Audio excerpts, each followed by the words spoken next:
أعوذ بالله من الشيطان الرجيم بسم الله الرحمن الرحيم فإن رجعك الله إلى طائفة منهم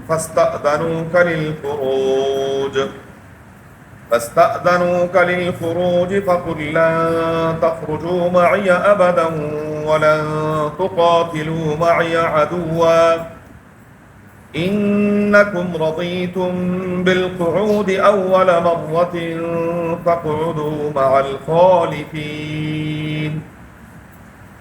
ولا تصل على أحد منهم مات أبدا ولا تقم على قبره إنهم كفروا بالله ورسوله وماتوا وهم فاسقون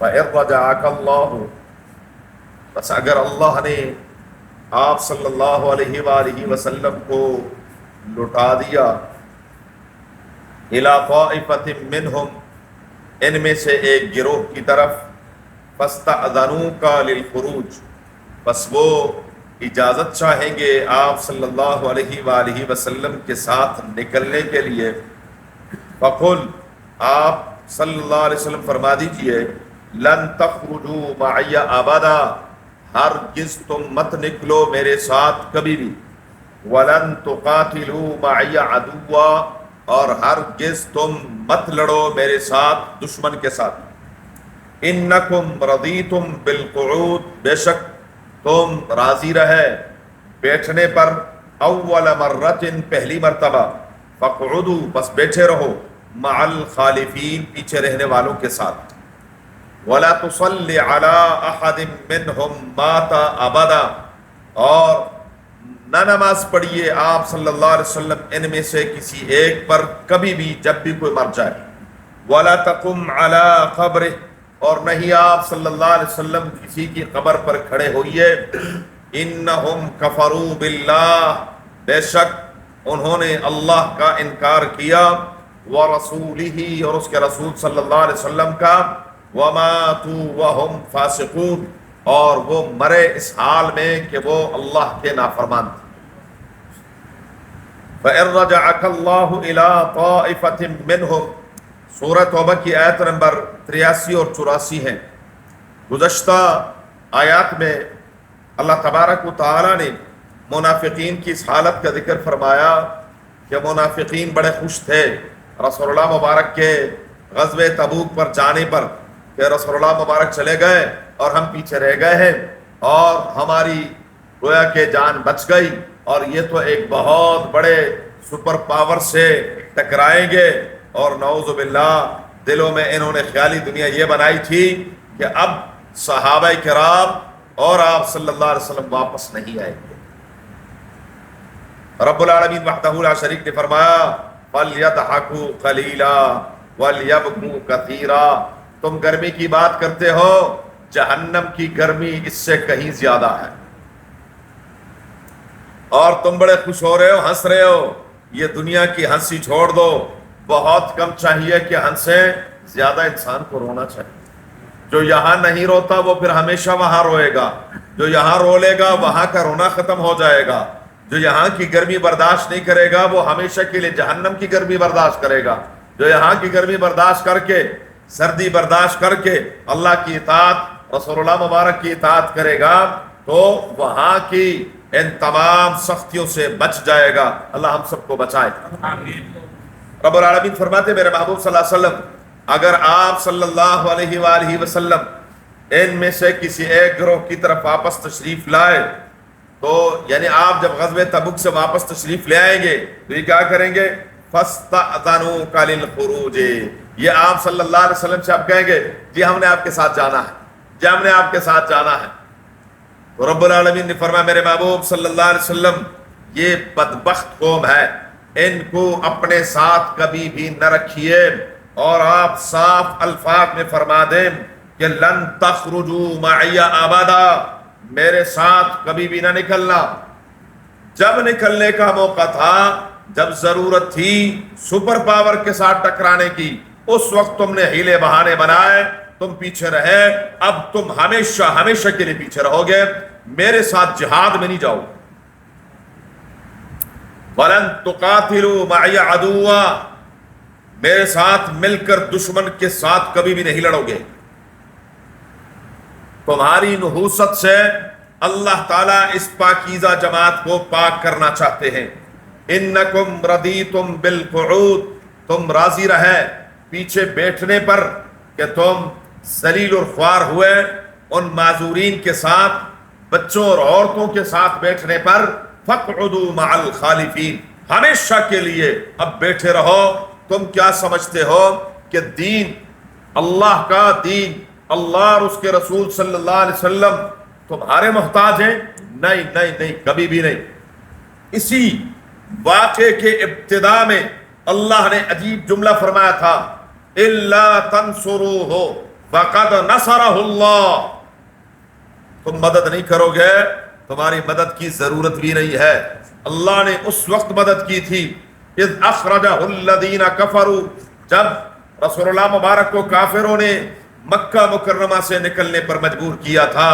اذ ہما فی الغار، اور غار میں صرف دو ساتھی سیدنا ابوبکر صدیق اور آپ صلی اللہ علیہ وسلم تھے، اور وہاں پر حضور صلی اللہ علیہ وسلم اپنے اس یار غار کو تسلی فرما رہے تھے کہ لا تحزن ان اللہ معنا، اللہ نے وہاں اپنے حبیب صلی اللہ علیہ وسلم کی مدد کی، مکڑی کے جالے سے رب نے مدد کی، ایک جنگلی کبوتر کے گھونسلہ بنانے سے۔ یہ رب العالمین اگر ان کے ذریعے سے اپنے محبوب کی مدد کر کے بچا سکتے ہیں، تمہاری کوئی حیثیت نہیں۔ کوئی غلط فہمی میں نہ رہے۔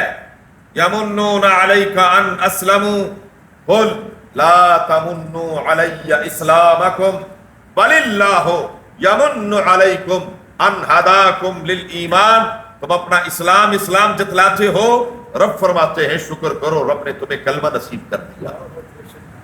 اس کا دین تمہارے کلمے کا، تمہارے ماننے نہ ماننے کا محتاج نہیں ہے، رب کہتے اس کو ہے۔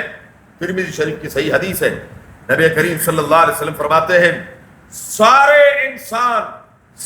کے سارے انسان اللہ کے منکر ہو جائیں، کافر ہو جائیں، اس کی خدائی میں کوئی فرق نہیں آتا، سارے کے سارے متقی پرہیزگار بن جائیں، پھر بھی اس کی خدائی میں کوئی فرق نہیں آتا۔ رب تو ایسا بے نیاز، اللہ الصمد، وہ بے نیاز ہے۔ اللہ تعالیٰ اس لیے فرمایا دفع ہو جاؤ۔ اب اگلا رب العالمین نے پیچھے گزر چکا ہے کہ جب منافقین میں سے خاص طور پر منافقین کا سردار عبداللہ ابن ابی مردار ہوا، تو بیٹا وہ مخلص صحابی تھے، رسول اللہ مبارک کی خدمت میں حاضر ہوئے، اور رسول اللہ مبارک ان کی دلداری کے لیے، دل رکھنے کے لیے اس کا جنازہ بھی پڑھایا اور قبر پر بھی کھڑے ہوئے۔ اور قبر پر کھڑا ہونا چاہیے، قبر پر کھڑا ہونا چاہیے۔ آج مسئلہ بیان کر رہا ہوں، اگرچہ ہمیں ماننا نہیں ہے، یہ الگ بات، ہم نے یہ میں اس لیے کہتا ہوں، مجھے 30 سال ہوگا، میں کہہ کے تھک گیا، پر ہم نے کرنا وہی ہے جو ہمارا جی چاہتا ہے۔ اور آج تک کوئی نہیں آیا کہ مول صاحب یہ غلط مسئلہ بیان کر رہے ہیں۔ میں آپ کا بھائی ہوں، میں اگر غلط مسئلہ بیان کرتا ہوں، آپ کا فرض ہے مجھے سمجھائے کہ مول صاحب حضور کے مصلی پر بیٹھ کر قرآن سامنے رکھ کر غلط مسئلے بیان کرتے ہیں، اگر غلط ہو مجھے سمجھائے، اور اگر صحیح ہے تو خدا کے لیے پھر عمل کرے، اللہ ہمیں عمل نصیب فرمائے۔ ہاں تشخیص اذہان کے لیے، چسکے لینے کے لیے درس سننا مقصد نہیں ہے، درس سننا ہے عمل کے لیے، کہ ہمیں جس بات کا پتہ چل جائے انشاءاللہ اس پر کیا کریں گے، عمل کریں گے۔ اصل عمل ہے میرے بھائیو۔ علم شیطان کے پاس اتنا ہے جس کی کوئی حد نہیں۔ جی علم کمال نہیں ہے، اصل تو کیا ہے، عمل اور اخلاص۔ اللہ ہم سب کو نصیب فرمائے۔ تو قبر پر کیا ہے، کھڑا ہونا ہے، دعا قبر پر ہے، دعا قبر پر ہے۔ قبر پر کھڑے ہو کر نبی کریم صلی اللہ علیہ وسلم جس صحابی کو دفناتے، حضور فرماتے کہ بھائی اس کے لیے دعا کرو، اس ساتھی کے لیے دعا کرو۔ کیوں؟ اب اس کے پاس فرشتے آنے والے، فرشتے دیر تک رسول اللہ مبارک وہاں بیٹھے رہتے تھے، دیر تک کھڑے رہتے تھے، اور چونکہ موقع ایسا ہوتا ہے کہ حضور صلی اللہ علیہ وسلم تھوڑی سی نصیحت کی بات بھی فرماتے تھے۔ اب تو ہمارے دل ایسے سیاہ ہو چکے ہیں، یقین کریں، میں کہتا ہوں آپ جائیں، آئے روز فوتگیاں ہوتی ہیں، ہم قبرستانوں میں جاتے ہیں، وہاں ہنسنا شروع کر دیتے ہیں۔ قبرستان جو رونے کی جگہ تھی، قبرستان جو ڈرنے کی جگہ تھی، وہاں پر ہم کیا کر رہے ہوتے ہیں؟ ہنس رہے ہوتے ہیں۔ اتنے دلیر ہو گئے، اتنے دلیر ہو گئے کہ وہاں ہنستے ہو، قبر پر جا کر ہنستے ہو، قبرستان میں ہنستے ہو۔ جو قبر روز پکارتی ہے انا بیت الغربہ، انا بیت الدود، انا بیت الوحدہ، میں تنہائی کا گھر ہوں، آنا تو مونس ساتھی لے کر آنا، میں تو اندھیرے کا گھر ہوں، روشنی، ہاں سولر کا بندوبست کر کے آنا، سولر کا بندوبست کر کے آنا، ٹارچ ہو، روشنی ہو، وہ کر کے آنا۔ اس قبرستان میں جا کر ہم ہنس رہے ہوتے ہیں۔ عجیب و غریب انسان ہے۔ قبرستان میں جا کر تو انسان ڈر جائے، آج یہ کیا، کل میں نے یہاں آنا، اس تنہائی میں کل میں نے آنا۔ بہرحال تو قبر پر کھڑا ہونا، قبر کے اوپر کھڑے ہو کر باقاعدہ رسول اللہ مبارک سے واضح و نصیحت ثابت ہے، قبر کے اوپر رسول اللہ مبارک کا دعا مانگنا ثابت ہے۔ اور قبر سے کون کون سے فتنے کی بات کروں؟ اب کہتے ہیں کہ قبر یہ قبر نہیں ہے، یہ جو قبرستان میں قبر ہے، یہ قبر عالم برزخ میں کہیں اور قبر ہے۔ وہ بدبختو، یہی قبر ہے۔ قبر کیا ہے؟ یہی قبر، اس کو قبر کہتے ہیں۔ قبرستان کہاں ہے؟ آسمانوں پر۔ ہاں کہاں؟ زمین پر ہے۔ رسول اللہ مبارک نے قبر کو کوہان کی شکل بنانے کا حکم دیا، تو وہ کون سی قبر ہے؟ آسمان پر ہے۔ ہاں، یہی زمین میں جہاں انسان کو دفناتے ہیں، یہی قبر ہے، اس کو قبر کہتے ہیں، یہ قبر ہے۔ حضور کو جو منع کیا کہ لا تقم علی قبر، حضور آسمان پر گئے تھے۔ اللہ ہدایت نصیب فرمائے۔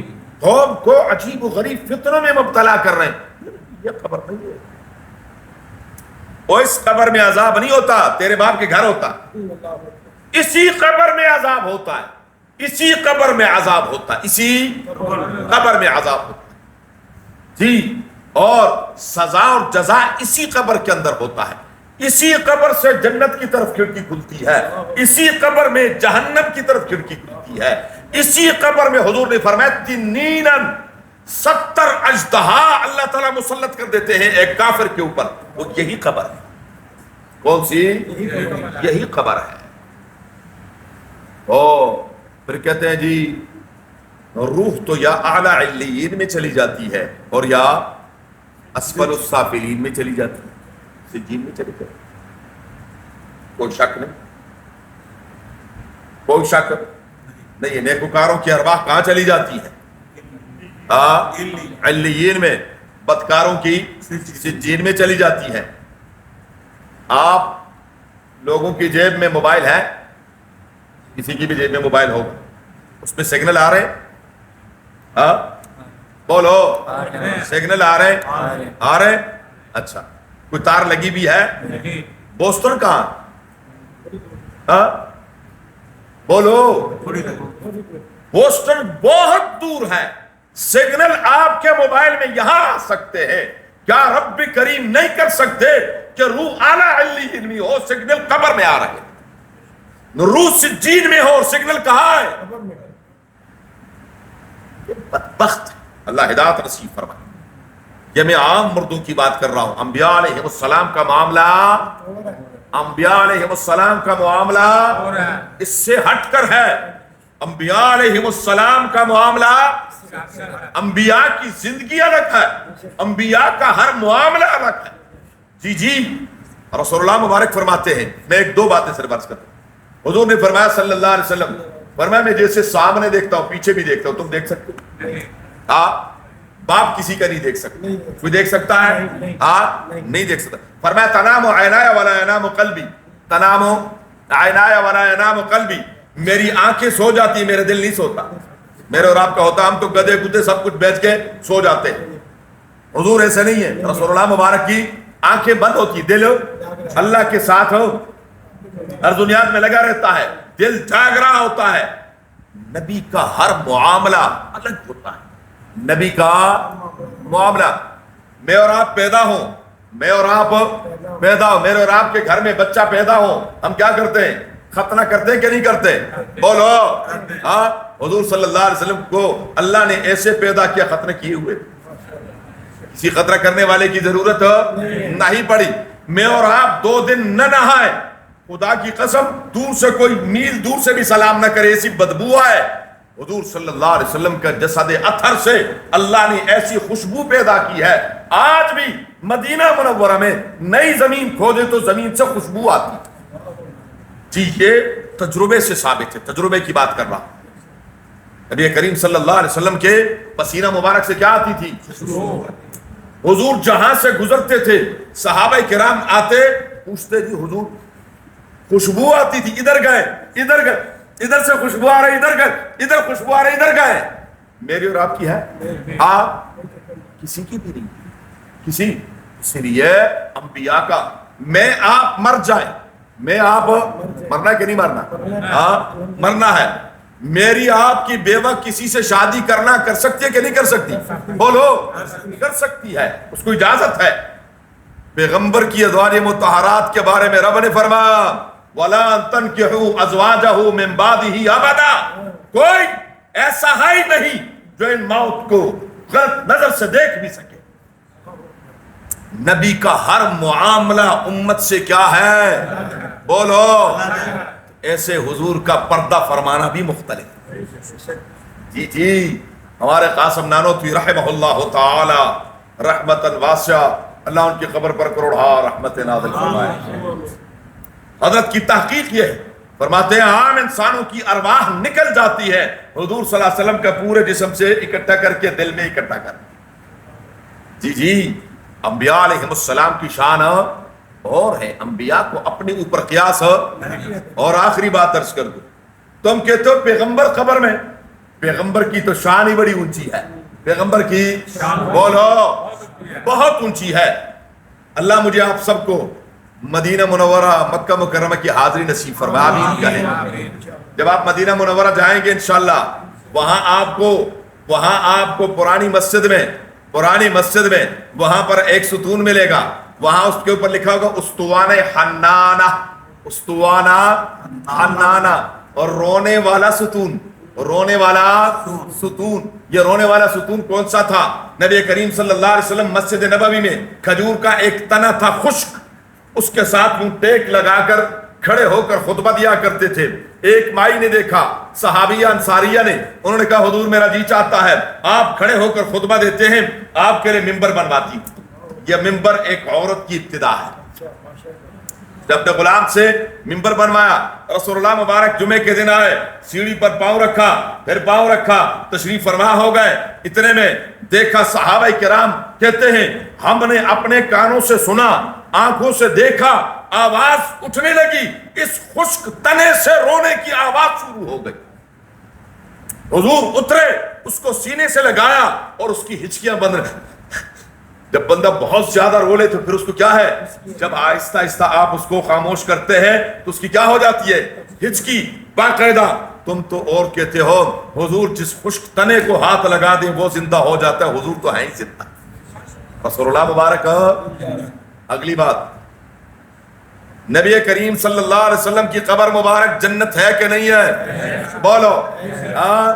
فرمایا ما بین منبری و روضتی، ما بین منبری و قبری روضۃ من ریاض الجنہ.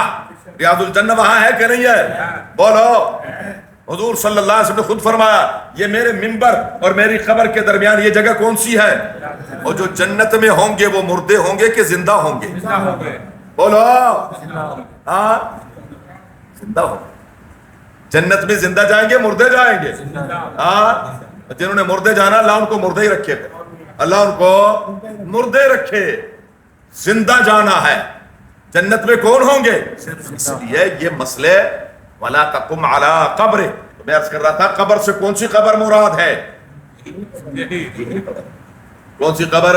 یہی قبر مراد ہے. اس لیے رب نے فرمایا میرے محبوب بس جتنے آپ نے ان کے ساتھ آسانیاں کرنی تھی کر لی. آج کے بعد کسی منافق کا نہ جنازہ پڑھنا ہے اور نہ اس کی قبر پر کھڑے ہونا ہے، نہ اس کی قبر پر کھڑے ہونا ہے. انہم کفروا باللہ ورسولہ، کیونکہ یہ کافر ہیں اللہ اور اس کے رسول صلی اللہ علیہ وسلم کے ساتھ. وماتوا وہم فاسقون، اور یہ مردار ہوئے اس حالت میں کہ اللہ کے نافرمان تھے، لہذا یہ اس قابل نہیں ہے کہ آپ صلی اللہ علیہ وسلم ان کی سفارش کریں. جنازہ اصل میں کیا ہے؟ سفارش ہی تو ہے نا. اللہم اغفر لحینا ومیتنا وشاہدنا، یا اللہ یہ تو ہمارے حاضر ہوئے ان کو بھی بخش دے، جو غائبین ہیں ان کو بھی بخش دے. ان سب کو کیا کرنا ہے؟ اور وہ ایک مولوی صاحب بڑے اچھل کے کہہ رہا تھا یہ جو جنازہ پڑھتے ہیں میت کے لیے دعا ہی نہیں ہے. او بدبخت، اللہم اغفر لحینا، اللہ ہمارے ومیتنا، تو یہ مردہ ہے کہ نہیں ہے؟ ہاں پتہ نہیں کیا ہے. اور وہ سامنے ایسے الو بیٹھے ہوتے ہوں گے، واہ واہ واہ واہ واہ واہ واہ، وہاں بھونک رہے ہوتے. ان کو اتنی عقل نہیں ہے کہ یہ کیا بکواس کر رہا ہے. ہم جو دعا مانگ رہے اللہم اغفر لحینا، اے اللہ ہمارے زندہوں کو بخش دے، ومیتنا، اور ہمارے. تو یہ جو سامنے حضرت تشریف فرما ہے لیٹے ہوئے، یہ کون ہے؟ میت ہے کہ نہیں ہے؟ وہ شاہدنا، حاضرین کو تو یہ حاضر ہے کہ نہیں ہے؟ وہ غائبنا، غائبین کو بھی بخش. پتہ نہیں کیا ہے. وہ ذکرنا وہ انسانا، یا یہ مذکر ہوگا یا مؤنث ہوگا، یا مرد ہوگا یا عورت ہوگا. یعنی کتنی بار اس کا تذکرہ آ رہا ہے. اور وہ مولوی صاحب کہہ رہے ہیں یہ جنازے پڑھتے پر مردے کے لیے دعا نہیں مانگتے، مردے کے لیے دعا نہیں مانگتے. تو تیرے باپ کے لیے مانگتے، کس کے لیے مانگتے؟ اس لیے میں ہوں یا کوئی بھی ہو، جب کوئی بات کرے تو عقل سے. صحابہ کرام کی شان یہ تھی والذین اذا ذکروا بآیات ربہم لم یخروا علیہا صما وعمیانا. جب اللہ کی آیات کا تذکرہ بھی ان کے سامنے ہوتا تھا وہ اندھے بہرے ہو کر گر نہیں پڑتے تھے، سوچ سمجھ کر اس کو اپناتے تھے. اور جب انسان سوچ سمجھ کر ایک بات کو اپنا لیتا پھر اس کو چھوڑتا نہیں تھا. یہ ہم جو ڈمانڈور ہوتے ہیں، کبھی ادھر کبھی ادھر، کبھی یہاں کبھی وہاں، کبھی اس کے پیچھے کبھی اس کے پیچھے. یہ کیوں؟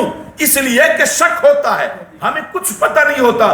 جس نے ہم اللہ معاف کرے معذرت کے ساتھ جانوروں کی طرح ہمیں جس طرف ہنکایا جاتا ہے ادھر چل پڑتے، بس ہمیں کچھ پتہ نہیں ہوتا کہ بھئی یہ بندہ بات کیا کر رہا ہے. سوچتے نہیں، سمجھنے کی کوشش نہیں کرتے. سوچ سمجھ کر بات کرنی چاہیے، سوچ سمجھ کر بات سننی چاہیے. اگر غلط ہو اس سے پوچھنا چاہیے. سمجھ نہ آئے ممکن ہے مولوی صاحب نے بات صحیح کہی ہوگی، آپ کو سمجھ، آپ کا فرض ہے کہ آپ پوچھیں کہ آپ نے یہ بات کی تھی لیکن مجھے سمجھ نہیں آئی. ایک تو مناظرے ہیں، سوال پہ سوال ہے، وہ اس کا کوئی فائدہ نہیں ہے. مناظروں کا فائدہ کوئی نہیں ہے وہ، لیکن اس کے اپنی جگہ ہیں، اپنے مواقع، اپنے لوگ ہیں. لکل فن رجال، ہر فن کے اپنے لوگ ہیں. لیکن ایک سمجھنا ہے، سمجھانا ہے. وہ سمجھ کر اس بات کو، پھر جب سمجھ کر ایک بات کو اپنائیں گے پھر اس پر انسان کیا کرتا ہے؟ عمل پیرا رہتا ہے. اللہ تعالیٰ ہمیں بھی سمجھ عطا فرمائے. اللہم صلی علی محمد وعلی آل محمد کما صلیت علی ابراہیم وعلی آل ابراہیم انک حمید مجید. اللهم بارك على محمد وعلى ال محمد كما باركت على ابراهيم وعلى ال ابراهيم انك حميد مجيد. اللهم ارحمنا بالقران العظيم، اللهم ارحمنا بالقران العظيم، اللهم ارحمنا بالقران العظيم واجعله لنا اماما ونورا وهدى ورحمه يا رب العالمين. اللهم ذكرنا منهما نسينا وعلمنا منهما جهلنا وارزقنا تلاوته آناء الليل واطراف النهار واجعله لنا حجة يا رب العالمين. اللهم نور قلوبنا بالقرآن وزين أخلاقنا بالقرآن ونجنا من النار بالقرآن وادخلنا الجنة بالقرآن. اللهم يا مقلب القلوب، اللهم يا مصرف القلوب، ثبت قلوبنا على دينك وطاعتك. اللهم حسن مرادنا ويسر أمورنا بجاه حبيبك المصطفى ونبيك المرتضى صلى الله عليه وآله وأصحابه أجمعين برحمتك يا أرحم الراحمين. ایک چھوٹی سی گزارش ہے، یہ بزرگ ہیں، میں جانتا نہیں ہوں، انہوں نے درخواست کی ہے، گھر میں کچھ ان کے حالات ہیں جن ساتھی سے جو تعاون ہو سکتا ہے، اگر دل مطمئن ہوتا ہے ان کے ساتھ تعاون کریں۔